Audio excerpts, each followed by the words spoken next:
So, what if I told you that the fastest way to change your reality is to lie to yourself? Well, I'm not talking about the kind of lie that denies your reality. I'm talking about a lie that changes our perspective on how we see ourselves, how we perceive our own identity. This is a major, important shift that needs to take place. You've studied law of attraction, many of you, and we've talked about this in Ikigai in video number 5, where we're looking to see what kind of personality or what kind of person we're trying to bring out. And this shift in ourselves, if we've had a experience in our past which we deem to be devastating to us, that brings down our self-worth. Let's say some people are bullied in school. It produces a certain type of feeling inside of us, and it could go either way. Some people move to a higher level because of the bullying. Other people move further downward. And if you're that type of person that moves downward, what we're talking about is making a small shift in how you perceive things and your story. It's creating a new story for yourself.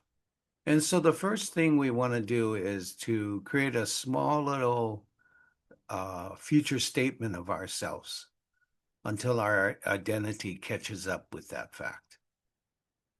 How do you see yourself? Do you see yourself as this person that gives in to things, or do you see yourself as a person who takes action? These kinds of changes happen first off by instilling in this thought of this new identity of who you are, and then it actually moves into that. So that's the first thing. Next thing I want you to understand is these small little actions are really important, much more so than big changes that happen to us, because it's all these small little things that we don't even realize that changes us. I've gone through many changes in my life, and a lot of times they happen one day, you make the change, and then all of a sudden the next day you realize you're not that person anymore. For a long time, I used to think of myself as a kind of an adult kid. My father and mother, they lived all their way into their 90s and 100. My father actually died just 2 months short of 101. But having a very uh, loving presence like that late in life, I always looked to him as obviously as the head of the family. But when he died, I had to take a shift. I couldn't see myself as that kid anymore. But now when I look back, I don't even think about that as important anymore. I mean that I can't even identify with that word anymore. It's like one day you see yourself like that, and the next day you're like, no, I wasn't even like that. It's an interesting change. And the final thing is that the goal is not to become fake, but to reveal that true self of yours, of who you are. That is what we are working towards, to bring out the true essence of who you are inside, not the ego part of it. So the first thing is you want to define the lie as a loving future truth spoken before it really feels fully real. That's what I mentioned earlier. That is the first thing. Secondly, identity shifts happen when small actions repeatedly support a chosen self-confident concept. You come out with who you are, who you believe you are to be. That's part of the ikigai that we had worked out, but it expands it more. This ikigai gives you your overall purpose. Now we want to look individually to see this. and how we act, our small actions. What do you do every day? How do you think? What do you think about every moment of the day if you were this new personality of yours? Thirdly, big goals often inspire briefly, but can also create paralysis. A lot of times these kind of huge things that we set out to do are are mostly barriers sometimes. One of the best books that I found was James Clear's book called Atomic Habits. Many of you probably have read that. It's become a bestseller. And this is where he talks about doing tiny little things so that you don't feel overwhelmed. And this is basically what we're talking about in this. All right, so tiny actions give the brain real evidence of who you are becoming. Small little things. Now let's move on to practical process. First thing is you want to review your Ikigai notes and prior purpose lessons that we had gone over. Two, go ahead and write an identity sentence of yourself, beginning with I am, or I am the kind of person who.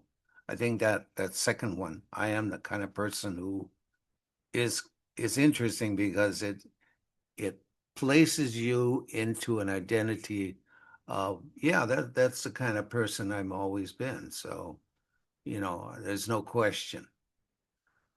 Three, accept that the sentence may feel untrue at first, but over the time period, your brain somehow just accepts these kind of thoughts in your head. Number four, choose one tiny daily action that matches the identity. And five, repeat until the new identity feels natural. Now, I'm not saying that this kind of uh, daily actions are going to change you right away. A lot of times we have resistance to change. And those kinds of things that we have to make a note of. We have to keep listening to see how we are moving forward. Are we? Is there a voice in our head that tells us, "No, I don't want to do this," and so you end up procrastinating? You know you're supposed to do something, but you end up procrastinating. This part of that inner voice that is important to listen to. Okay, let's move on to the next slide, which is identity statements of yourself, examples. First one is I'm the kind of person who keeps small promises to myself. These are just examples. I'm someone who lives my purpose in small ways every day. Or I'm a generous person who shares my experience to help others. Fashion your own specific statement that you want to be as this new identity. Next slide is example of tiny actions that you can take. This could be drinking one glass of water after waking, or walking for 5 minutes out of the day, or spending 10 minutes on purpose work instead of scrolling, instead of watching YouTube videos and all that kind of stuff. And, like, instead of watching my videos, go out and spend 10 minutes on purpose. Things that you find that brings you joy of what your life is all about. Send one honest, supportive message to someone else, and share a short reflection with one person of something that you learned, maybe on my video or someplace else. Okay, the next one is handling doubt, the list of certain things you can expect the old identity to resist. I call the old identity our ego that we was brought up with since we were born. I guess resistance may be a little bit stronger than maybe what I wrote. Perhaps the better word to use is to befriend this resistance, befriend this thing that keeps you from getting there.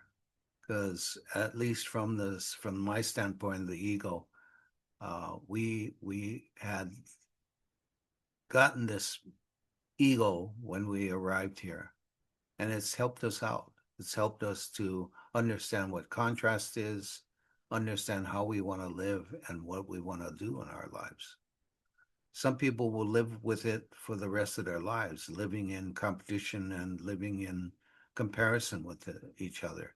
And that really is not good because your self esteem will start to drop just by that, because of that. You're always looking to compete, you're always looking to see and look at others to find out what your self-worth is. But the truth of the matter is that we find self-worth in ourselves. And the last is take tiny actions any way you can. Find ways, small little ways, and devise this. It's not just listening to what I have to say and taking notes. It's actually doing the work and sitting down with your journal and considering all these different ways that are unique to yourself. All right, the next slide, uh, which relates to the roadmap, which you folks can get, as I've said many times before, just go down to the description and go to that. You can just go to my website, download the Abundance Roadmap, which is going to help you. So the first thing is to write an identity sentence about yourself and list one or two tiny actions that you can take during this week. Finally, to reflect on how it felt to practice them. Now, again, I say the journaling is so important because it actually reveals a lot about what's going on in your head. It's almost like a brain dump of sorts. I consider a lot of that my connection to spirit. And I've used journaling for God knows over 30 years. It's been a long time when I started. I believe I started in 1991, 92, thereabouts. It's been quite a while. It's been very helpful, and in fact, I don't know if some of you know this, but my book, Abundant Soul, Abundant Life, actually came from 2 years of that because I would create a reflection section in the journal. So every day, as I would write about things that happened to me, if I had a thought of something that I found quite interesting or that changed in me, I would put it under a section called reflections. So what I did was I took the last 2 years of the journals and looked at the reflections section. And I wrote it down and I created the book. And it was interesting because I would look at these things that I had written down and I was thinking, who wrote this anyway? My God, this is not me. So you never know where this information is coming from, but if it's profound information, it that's the whole purpose, right? All right, anyway, so this video has gone longer than I expected. We're going to close for now. Your assignment is just to start with one small action statement and then go and do it. And then just keep repeating over and over, finding new statements to do, slowly changing your identity.